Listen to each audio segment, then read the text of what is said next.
Eu estava ali, no meio do Harastávola, um cenário que parecia ter saído de uma novela das 8 da Globo, mas era a mais pura e cruel realidade. Os arranjos florais de orquídeas brancas pendiam como cascatas silenciosas de um luto que só eu sentia. O cheiro de jasmim e dinheiro antigo pairava no ar úmido da Serra Paulista. Era o casamento deles, Larissa, minha irmã, e Mateus, o homem que eu amei por 5 anos e que, em menos de 5 semanas, se tornou o noivo dela. Olhei para a imensidão do gramado impecável, onde convidados da alta sociedade paulistana sorriam e brindavam, alheios ao veneno que corria nas minhas veias. Meu coração, que deveria estar em pedaços, estava duro, transformado em uma pedra preciosa e fria. Eu não estava ali para sofrer, nem para chorar. Eu estava ali para testemunhar a consumação da minha vingança, uma vingança que tinha sido cozinhada a fogo lento, em segredo absoluto, durante os 3 anos mais solitários e transformadores da minha vida. 3 anos em que Mateus e Larissa se deleitaram na minha dor, rindo abertamente em publicações nas redes sociais, usando a minha humilhação como prova do seu amor predestinado. Eu vi o vídeo deles, meses depois do rompimento, em um jantar na ilha de Caras, onde Mateus a beijava com a mesma intensidade que um dia foi minha, enquanto Larissa olhava para a câmera com aquele sorriso vitorioso e condescendente, o mesmo sorriso que ela usava desde a infância, quando me roubava o brinquedo favorito ou o lugar à mesa. Aquele sorriso se tornou o combustível que me manteve acordada em noites insones, não por tristeza, mas por uma fria e calculada determinação. Se eles queriam um espetáculo, se eles queriam a atenção, o glamour, a viralidade do casal perfeito, eu daria a eles o show que mereciam. Mas seria um espetáculo de realidade, uma verdade nua e crua que desintegraria não apenas a união deles, mas a fundação de toda a farsa em que nossa família sempre se apoiou. Eu, Sofia, a irmã quieta, a ex-noiva descartada e zombada, estava prestes a entregar a eles o presente de casamento mais inesperado e fascinante que qualquer pessoa já recebeu. Eu me sentia como a protagonista de um thriller de suspense brasileiro, onde o carnaval de aparências estava prestes a ser substituído pelo drama de uma verdade que abalaria Brasília, São Paulo e todos os seus corredores de poder. Olhei para a mesa de doces finos, uma pirâmide de macarons coloridos que parecia ironizar a doçura inexistente daquele dia. A promessa era, ao final desta noite, Larissa e Mateus teriam tudo o que queriam e tudo o que eles temiam. A retenção da minha história não estava no sofrimento, mas na antecipação do que uma mulher ferida, mas não quebrada, poderia construir nas sombras. Meu plano não era apenas uma vingança pessoal. Era a reconciliação de uma vida inteira de injustiças, começando exatamente aqui, sob a luz dourada do pôr do sol, no casamento mais luxuoso e, em breve, mais polêmico do ano. Aquele Haras luxuoso, com seu toque de fazenda histórica e modernidade espelhada, seria o epicentro de um terremoto. Eu me afastei da mesa, ajustei meu vestido discreto, mas de corte perfeito, e me dirigi ao salão principal. Era hora de a noiva ver a face da sua revelação. Eu sou Sofia. E esta é a história de como eu transformei a maior humilhação da minha vida em um império de justiça, e o casamento da minha irmã no meu palco de perdão. Mas o perdão, no meu caso, é cirúrgico e condicional. A alta sociedade brasileira estava prestes a aprender uma lição que não seria ensinada em nenhum curso de etiqueta ou business school. O preço da traição tem um valor inestimável. E eu estava prestes a cobrar o cheque. A noiva, Larissa, estava deslumbrante, claro, em um vestido assinado por um dos estilistas mais caros de São Paulo. O véu de renda flutuando como uma nuvem de inocência fabricada. Mateus, ao seu lado no altar, tinha aquele sorriso de executivo playboy que sempre me fascinou e agora me enojava. Eles eram o retrato da perfeição, o casal 10-10 que dominava os feeds do Instagram e as colunas sociais. Mas o que ninguém sabia é que a base daquele altar não era o amor, e sim uma teia de segredos que a minha investigação secreta de 3 anos estava prestes a desvendar, ao vivo, para todos os presentes e mais tarde para milhões de seguidores. Aquele Haras, com suas árvores centenárias e sua história de barões do café, seria o local onde a nova história da minha família, e do meu perdão, seria escrita com tinta permanente. Aquele silêncio da igreja improvisada estava me agredindo a alma, mas eu o transformei em curiosidade implacável para o que viria a seguir. Ninguém saberia de onde veio o golpe. Ninguém esperaria que a irmã excluída fosse o pivô de tudo. A toxicidade entre mim e Larissa não era um evento recente. Era o tecido familiar em que fomos criadas, um pano de fundo de inveja e favoritismo que, no Brasil, tem um nome: rivalidade feminina disfarçada de amor fraterno. Desde pequenas, ela era a princesa do papai, a extrovertida, a beleza clássica, aquela que ganhava os holofotes nas festas de fim de ano. Eu era Sofia, a reservada, A rata de biblioteca, a que preferia o computador e o silêncio. Meu pai, um empresário do agronegócio muito tradicional, via Larissa como a sucessora social, a que se casaria bem e manteria o sobrenome intacto nas colunas certas. Eu era a inteligente demais para ser socialmente útil, a que fazia perguntas incômodas sobre as contas da fazenda durante o almoço de domingo. Em nossa casa, a inteligência era um fardo e a beleza, um passe livre. Crescer em um ambiente de aparências no interior de São Paulo ensinou-me a dominar a arte da observação, um treinamento involuntário para o que eu me tornaria mais tarde. Eu via os sorrisos falsos, os apertos de mão calculados, os acordos feitos à sombra de um churrasco luxuoso de domingo. Tudo era uma performance. E Matheus, ele era o meu porto seguro. Eu o conheci na faculdade, em um curso de economia em São Paulo. Ele era diferente, ou assim eu pensei. Ele valorizava minha mente. Me incentivava a falar sobre meus projetos de pesquisa. Era meu ponto de equilíbrio no caos superficial da minha família. Nosso noivado, há 3 anos e meio, parecia o meu passaporte para fora daquela prisão dourada. Planejamos uma vida simples, focada em carreira e viagens, longe das pressões sociais de casamentos arranjados e heranças. Mas Larissa tinha a capacidade de sentir a felicidade alheia a quilômetros de distância, como um tubarão sente o cheiro de sangue. Ela começou sutilmente. Aparecia por acaso em nossos jantares. Oferecia ajuda na organização do casamento, sempre vestindo algo que a destacava. Sempre com uma anedota engraçada sobre o quanto eu era desorganizada ou cabeça nas nuvens. Matheus, que sempre teve uma vaidade silenciosa, começou a se envaidecer com a atenção de Larissa, a garota mais popular e desejada do nosso círculo. O ponto de virada foi durante o Carnaval de Salvador. Havíamos planejado uma viagem tranquila para o interior, mas Matheus, a convite de Larissa, mudou de ideia de última hora. É importante para a imagem, Sophie. Networking de negócios, ele argumentou. Eu relutantemente cedi. Chegando lá, em vez de networking, encontrei uma Larissa em um camarote VIP, vestindo um abadá customizado que parecia gritar, "Olhe para mim!" E um Matheus totalmente embriagado pela atmosfera de euforia e pela atenção dela. Em uma noite no meio da folia, sob o som estrondoso de um trio elétrico, eu os vi. Não foi um beijo. Foi um abraço demorado demais. Um sussurro íntimo ao pé do ouvido de Larissa que fez o corpo dele estremecer. A mão dela na nuca dele com uma propriedade que nunca foi minha. Naquele momento, o trio elétrico tocava um sertanejo universitário que falava de coração partido, e o volume era tão alto que abafava o grito da minha alma. Eu saí do camarote em silêncio, sem que ninguém percebesse minha partida. Voltei para São Paulo sozinha. Quando confrontei Matheus, ele não negou, mas usou a desculpa clássica do momento de fraqueza, o calor do carnaval. O que me quebrou não foi o beijo, mas a reação de Larissa. Liguei para ela, buscando uma cumplicidade de irmãs. Ela, com a voz serena, me disse: "Você é muito certinha, Sofia. Matheus precisa de fogo. Ele não te roubou, você o perdeu. Seja adulta." Aquele riso no final da frase, frio e agressor, foi o que selou o meu destino. A humilhação não estava na traição, mas no desprezo com que ela me devolveu meus destroços. Foi ali que a antiga Sofia morreu e nasceu a investigadora implacável, a fênix silenciosa, que ressurgiria no palco daquele casamento.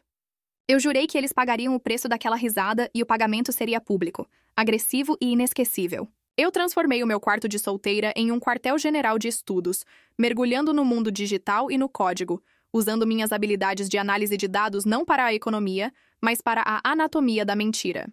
Eu ia desmembrar a vida deles, não por ódio, mas por uma necessidade fria de justiça estrutural.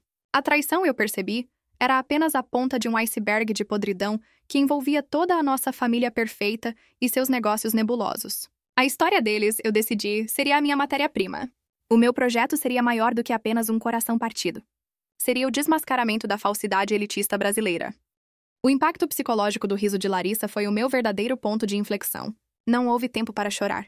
A dor da traição amorosa foi imediatamente substituída pela raiva fria e pela fome de validação que eu tentava preencher desde a infância. Se a minha inteligência não era valorizada nos corredores corporativos da família, ela seria reforçada no anonimato da internet. Eu entreguei meu anel de noivado a Matheus em uma pequena caixa de veludo, sem uma única lágrima, o que o desarmou completamente.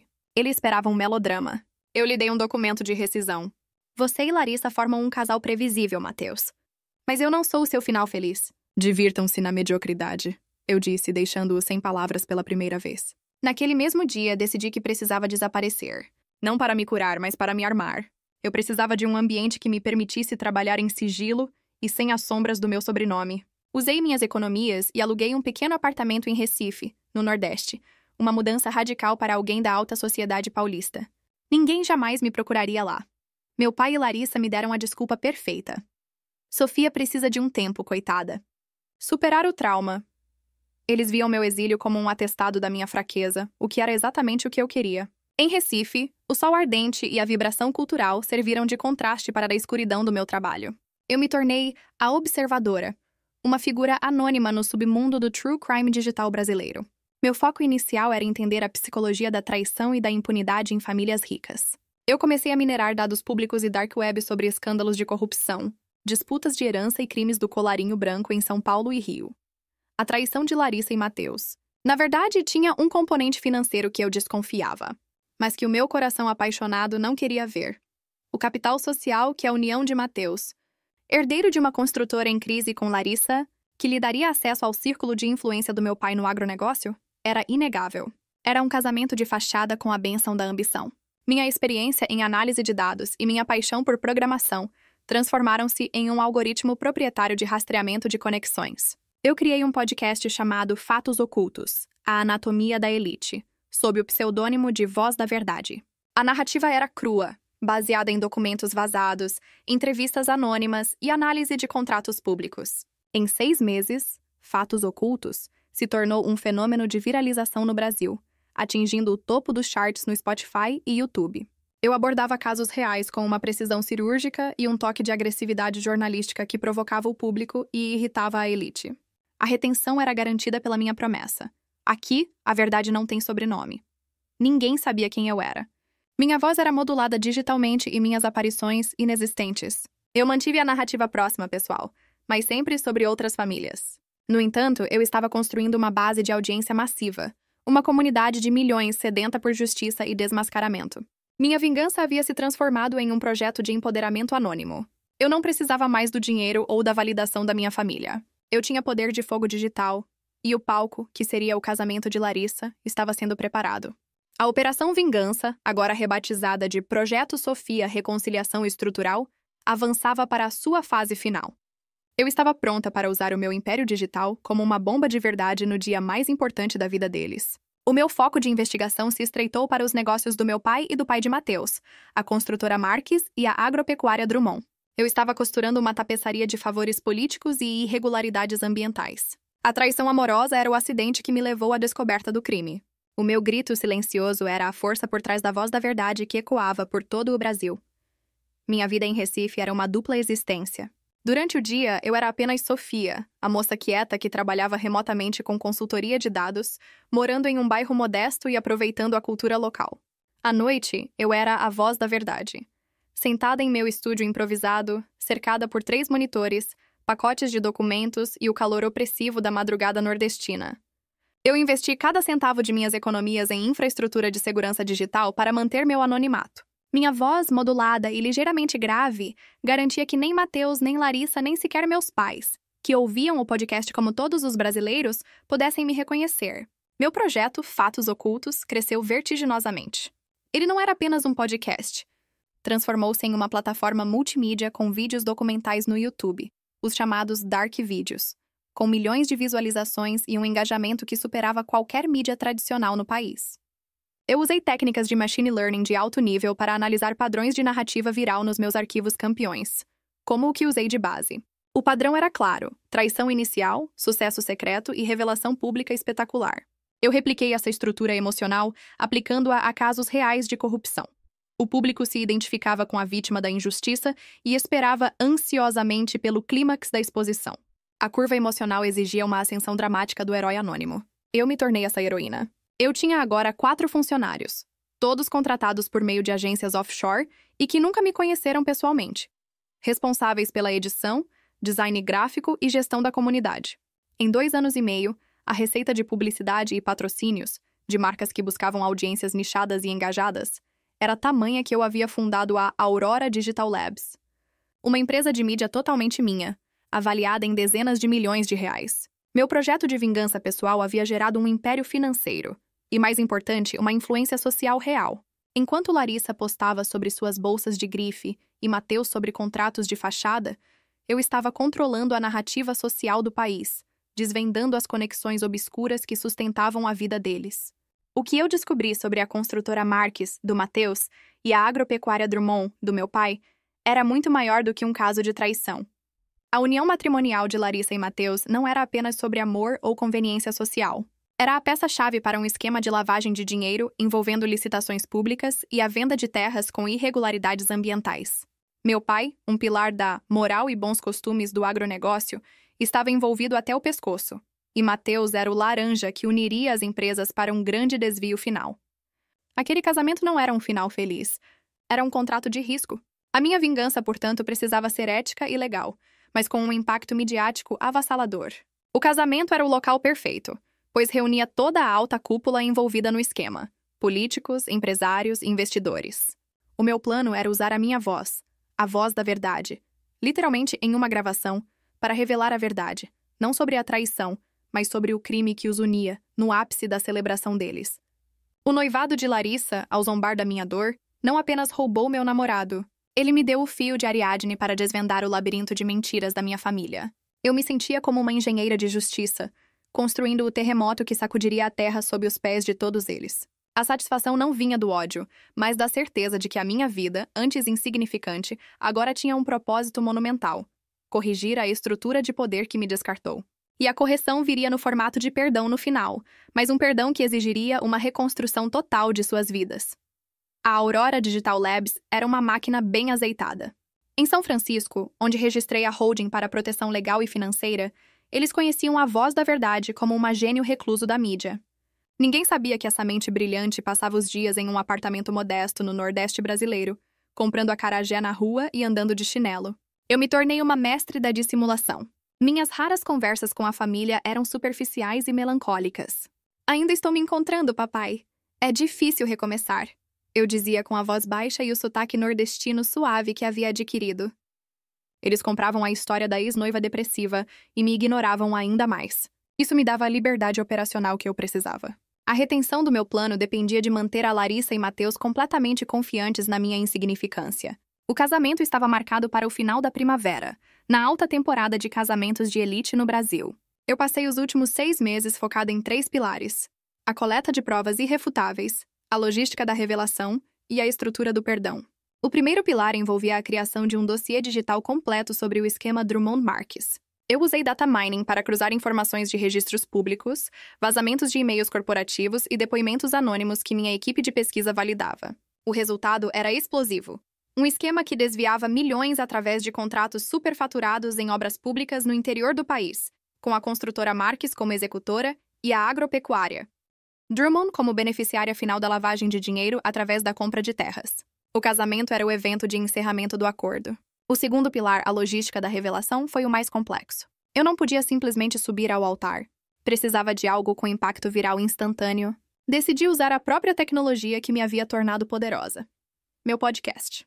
Eu gravei um episódio especial do Fatos Ocultos, detalhando o esquema, sem mencionar nomes, mas descrevendo o local exato onde o crime seria selado, o Haras Távola, e as características dos envolvidos: o empresário tradicional, a socialite e o noivo executivo. O clímax do episódio era uma gravação de áudio que eu obtive por meios legítimos, uma câmera de segurança em um escritório de advocacia, que mostrava Matheus e Larissa discutindo a cláusula de risco do casamento, que garantia a Matheus uma fatia da herança de Larissa em caso de prisão do meu pai. O episódio estava agendado para ir ao ar exatamente 30 minutos após o meu discurso no casamento. O terceiro pilar, a estrutura do perdão, era o mais difícil. Eu precisava ir além da vingança.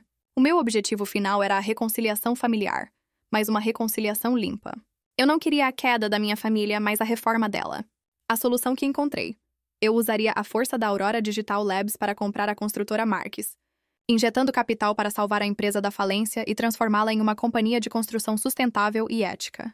Eu ofereceria a Matheus e a Larissa um ultimato: confissão pública do esquema, para o perdão legal, e trabalho em minha nova fundação de ética empresarial, com um salário de analistas juniores longe do luxo. Caso recusassem, o dossiê iria para o Ministério Público. O casamento se aproximava. Eu voei para São Paulo 2 dias antes. Não usei meu jatinho, como no roteiro campeão.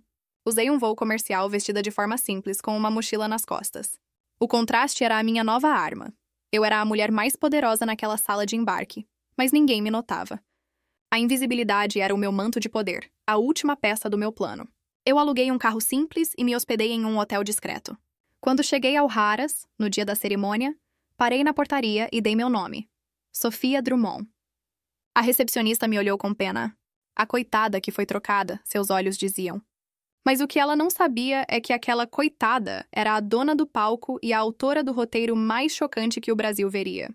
Eu estava pronta para trocar a dor da humilhação pelo fascinante peso de uma vingança justa e redentora. A contagem regressiva havia começado. Ao entrar no Harrah's Távola, eu senti o cheiro de hipocrisia misturado ao perfume de flores raras. O local, um misto de arquitetura colonial brasileira e design minimalista moderno, era o epítome do luxo sem alma. Enquanto no roteiro campeão a protagonista usava joias e carros caros, a minha estratégia foi a do poder disfarçado.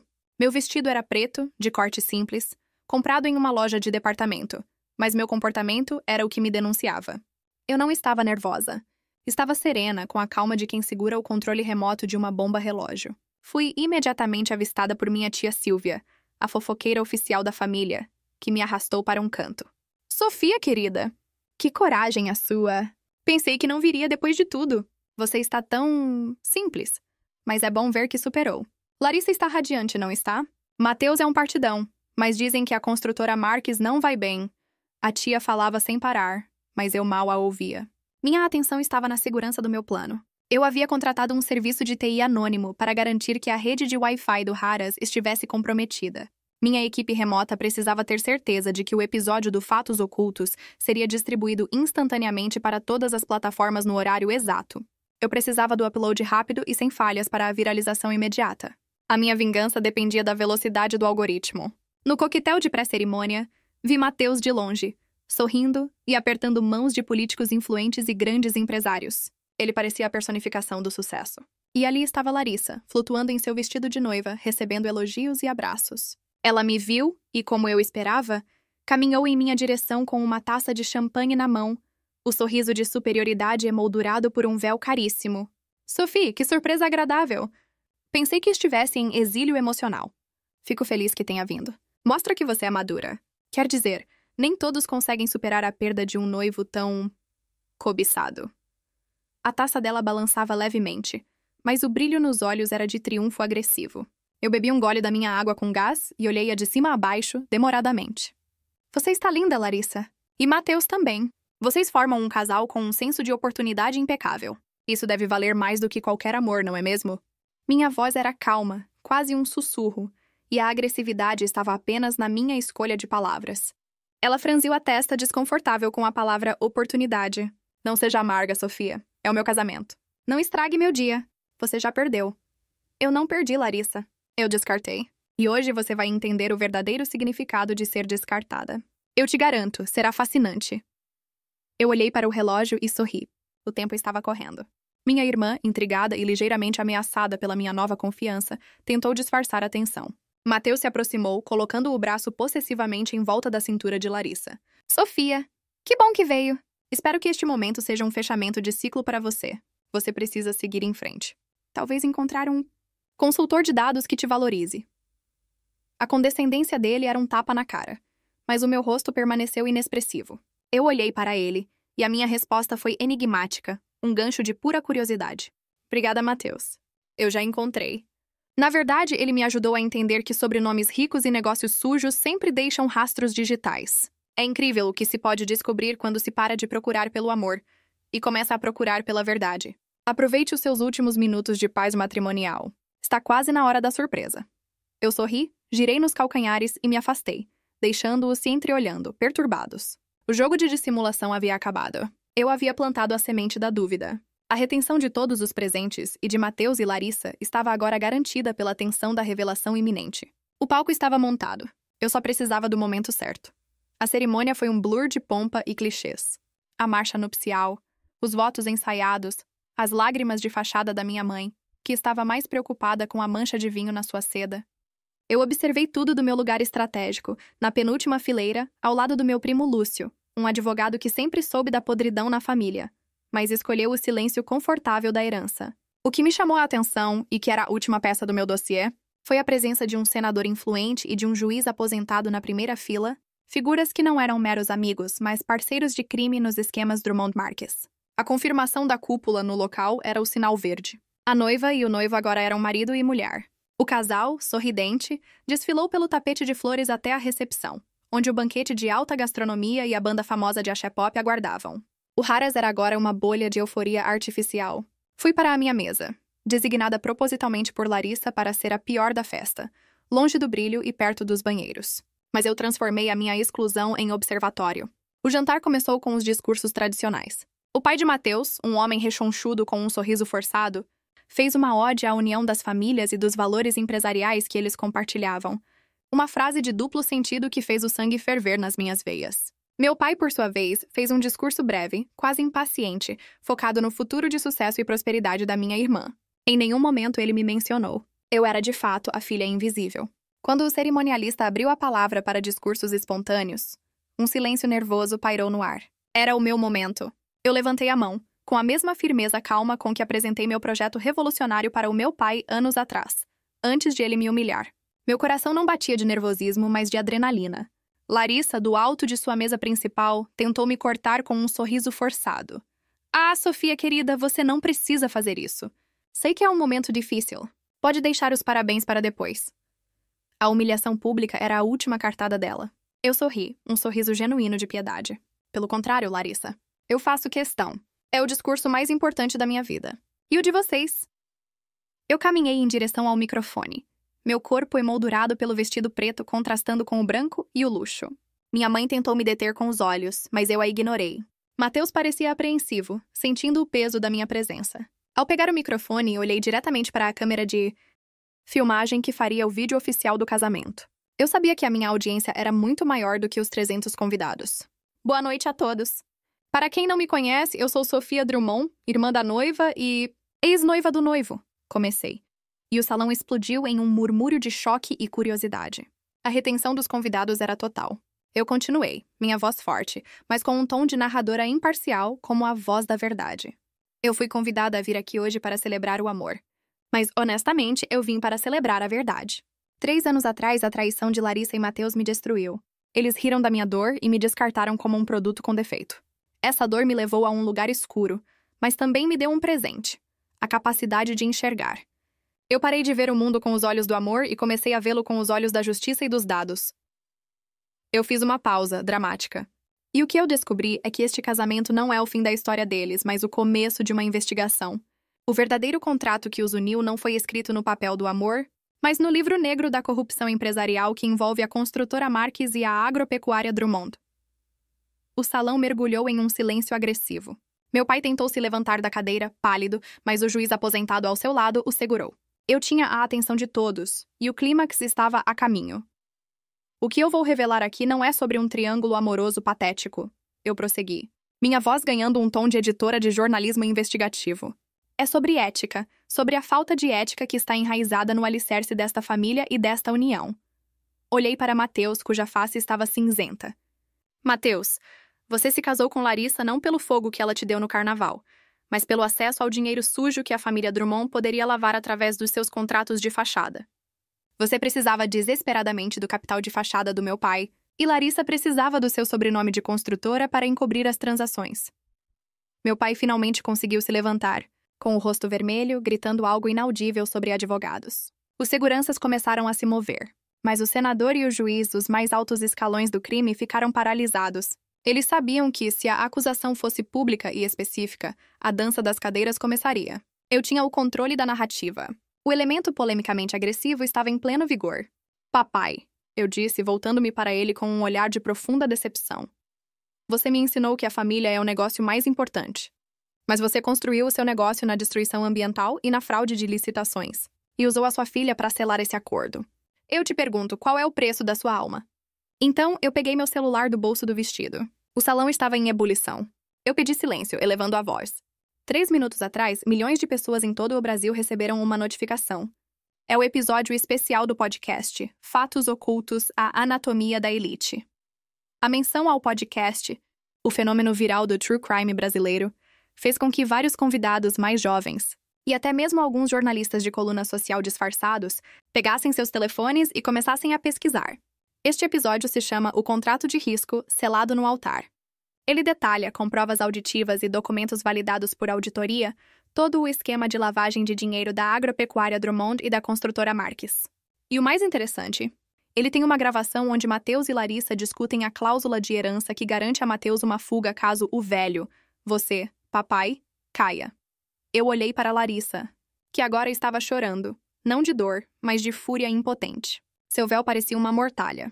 E para aqueles que ainda duvidam, eu continuei, minha voz voltando ao tom calmo da voz da verdade. Vocês estão se perguntando quem sou eu, a pessoa anônima que expôs a sujeira de vocês? Quem é a voz da verdade que destrói casamentos e impérios? Eu sou a engenheira de dados que vocês desprezaram.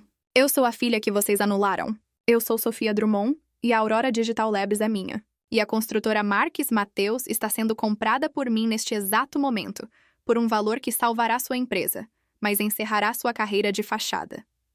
O impacto foi físico. Matheus cambaleou. Meu pai caiu de volta na cadeira, respirando com dificuldade. A vingança estava completa. Mas agora vinha a parte mais fascinante e inesperada. O perdão. Eu tinha a arma. Agora eu a usaria para a reconciliação condicional. O salão não estava mais em ebulição. Estava em colapso. Os convidados de primeira fila, os parceiros de crime, se levantavam e tentavam sair discretamente, seus telefones colados aos ouvidos. O casamento havia se transformado em um cenário de fuga em massa. Meu pai estava sendo amparado pela minha mãe, que finalmente largou a taça de vinho para lidar com o marido em crise. Larissa, no altar, rasgou o véu com um grito de raiva, olhando para mim com um ódio primordial. Matheus, com os olhos vidrados, parecia ter envelhecido 10 anos em 3 minutos. O silêncio que se seguiu à minha última declaração foi quebrado pelo som dos smartphones de alguns convidados, que já estavam acessando o podcast. A voz grave e modulada da voz da verdade ecoava, em volume alto, de algum celular na mesa, descrevendo a estrutura do esquema. Era a minha voz, mas não era a minha voz. A prova do meu poder era viral, incontestável e autônoma. Eu sei o que vocês estão pensando, eu disse, retomando o microfone antes que Matheus ou qualquer um pudesse reagir. O segurança do Haras, confuso, hesitou em me tirar do palco. Vocês acham que isso é vingança? Que eu fiz isso por ciúmes. Eu não fiz. Vingança é um prato que se come frio, mas é um prato que não nutre. Eu não estou aqui para destruir vocês. Eu estou aqui para salvar a minha família de si mesma. Olhei para Matheus e Larissa, que estavam agora lado a lado, unidos pelo desastre que eu havia criado. Matheus, a sua construtora estava destinada à falência e à prisão. Você seria o bode expiatório do meu pai. Larissa, você seria a viúva social de um escândalo. A sua risada sobre a minha dor, 3 anos atrás, foi a sua declaração de guerra. Mas ao me humilhar, você me deu a força para construir um império que agora é a única salvação de vocês. O inusitado da minha revelação era a inversão de poder. Eu era a salvadora, não a algoz. A surpresa não era o que eu sabia, mas o que eu faria com esse conhecimento. A Aurora Digital Labs não está comprando a construtora Marques para fechá-la. Estamos injetando capital e expertise em construção sustentável e transparência. E papai, o dossiê completo sobre a Agropecuária Drummond está em um servidor seguro. Ele só não irá para o Ministério Público se vocês aceitarem a minha condição de perdão. Um perdão que é, na verdade, uma reconciliação forçada com a ética. Eu me voltei para a plateia que estava em choque total, alguns gravando tudo. O verdadeiro casamento que acontece hoje não é o de Matheus e Larissa, que acaba de ser anulado pelo crime de falsidade ideológica e fraude. O verdadeiro casamento é o meu. O casamento da Sofia com a verdade e a justiça. Eu larguei o microfone que caiu com um som seco. Os convidados estavam agora no telefone, ligando para seus advogados, para a imprensa, para seus motoristas. O caos era total. Larissa tentou correr em minha direção, mas Matheus a segurou, olhando para mim com uma mistura de ódio e fascinada incompreensão. Ele percebeu que eu não queria o dinheiro dele. Eu queria o controle do seu destino. A minha vingança se transformou em um ato de redenção estrutural, onde a punição era a reconstrução de suas vidas sob o meu comando. O palco do casamento era agora o Tribunal da Verdade. O silêncio pós-colapso foi preenchido pelo som das sirenes distantes, um toque de realismo agressivo que selava o destino de todos. Eu havia ligado para o meu advogado de confiança antes de subir ao palco, garantindo que o escritório de meu pai estivesse sob auditoria. O meu perdão não era uma absolvição, mas uma proposta de escravidão ética. Eu caminhei até Matheus e Larissa, ignorando os olhares dos convidados. Eles estavam paralisados. o rosto da noiva manchado de maquiagem e lágrimas que pareciam tardias. Aqui está o meu presente de casamento, eu disse, deslizando um tablet em cima da mesa de doces destruída. A tela mostrava um contrato de parceria, não um divórcio. Eu não quero o dinheiro de vocês. Eu quero o trabalho de vocês. Mateus, você vai se tornar o diretor de sustentabilidade da nova construtora Marques reformada. Você usará sua expertise não para desviar, mas para construir habitações populares e ecológicas no Nordeste. Seu salário será o equivalente ao de um estagiário sênior nos próximos 5 anos. Você terá que recomeçar do zero. Mateus me olhou incrédulo.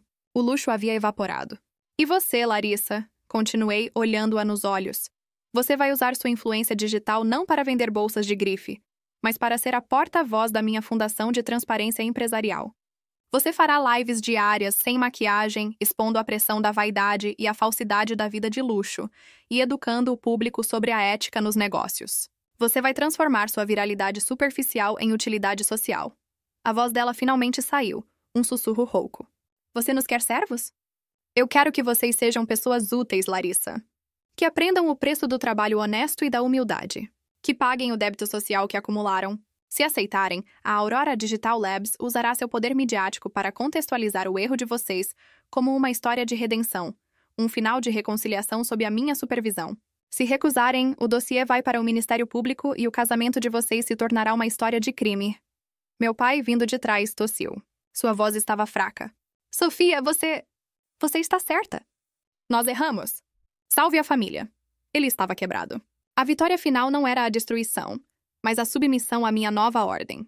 A reconciliação era o meu ato de perdão criativo. Eu não os libertei do casamento, mas os prendi a uma nova vida de propósito sob meu comando. O casamento de luxo foi cancelado, transformado em um centro de imprensa no dia seguinte. Mateus e Larissa aceitaram o acordo. Eles não se amavam de verdade, mas amavam menos ainda a ideia da prisão e da desgraça pública. O nosso final não foi um felizes para sempre.